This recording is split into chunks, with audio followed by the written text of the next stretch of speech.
मुसलमानों की हर चीज से नफरत पैदा करने की कोशिश की जा रही है, बल्कि बीजेपी और संघ परिवार ने मुसलमानों पर ऐलान जंग कर चुकी है।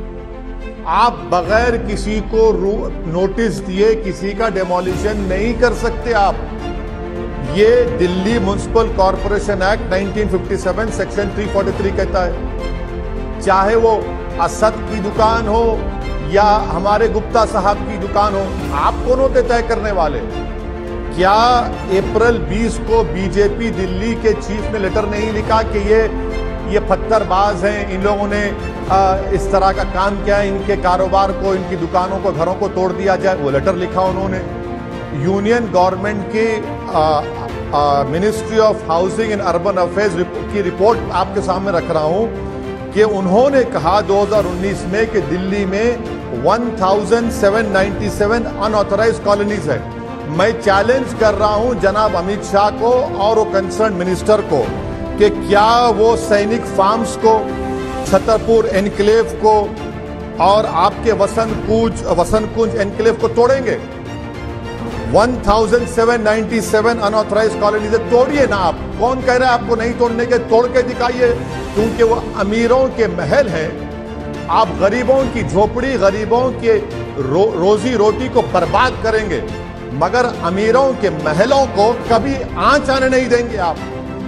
और नफरत इतनी भर दी गई थी कि जो दुकान दिखी वो मुसलमान की तोड़ो उसको। तो उन्होंने ना मुसलमान में फर्क किया ना गुप्ता साहब ने किया।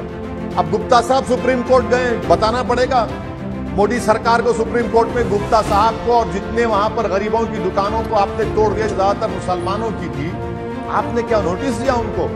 क्या बीजेपी और देश के प्रधानमंत्री के दिल में एक इंसानियत का दिल नहीं है कि एक मासूम बच्चा, उसकी दुकान तोड़ी गई, उसकी बाप की तो 54-58 को चुन रहा है, टेट्रा पैक जो फ्रूट की जूस है उसको चुन रहा है।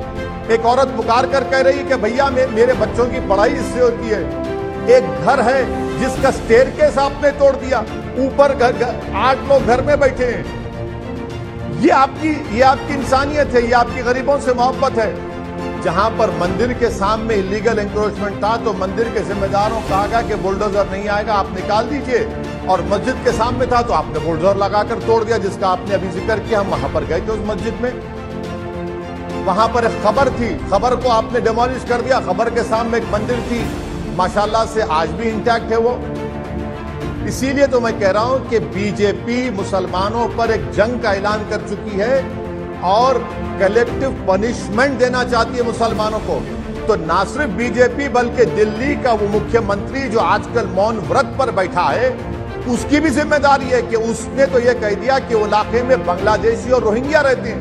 बेशर्मी के साथ कह दिया उन्होंने, ताकि दोबारा फिर जाकर तोड़ा जाए, क्योंकि वो बांग्लादेशी और रोहिंग्या के लोग वहां पर बसते हैं। पुलिस अगर है तो किस लिए है? सरकार जज, जूरी, एग्जीक्यूशनर का काम करेगी क्या? देश के प्रधानमंत्री चीफ जस्टिस ऑफ इंडिया भी बन चुके हैं क्या? देश के प्रधानमंत्री पुलिस के पावर्स भी ले चुके हैं। और देश के प्रधानमंत्री कहेंगे कि असदुद्दीन ओवैसी देश के लिए खतरा है, उसको गोली मार दो, तो क्या गोली मार देंगे? तो फिर देश रूल ऑफ लॉ नहीं चलेगा ना मैडम, फिर तो अनार्की चलेगी।